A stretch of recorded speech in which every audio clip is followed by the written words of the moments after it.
Krishna राधिकापते नन्दनन्दन Krishna रुक्मिणीपते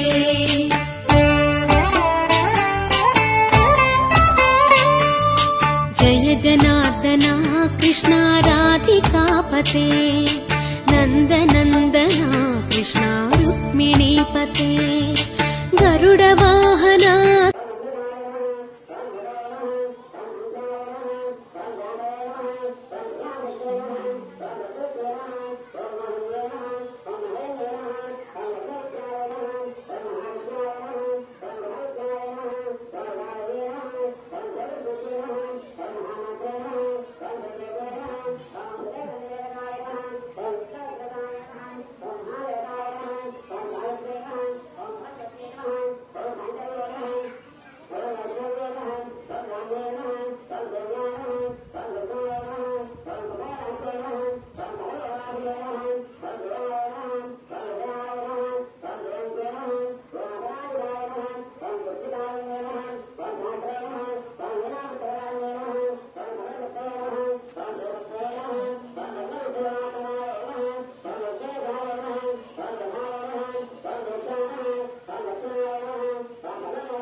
Venkateswara Shri Kasinatha Swamy Shri ప్రణారణ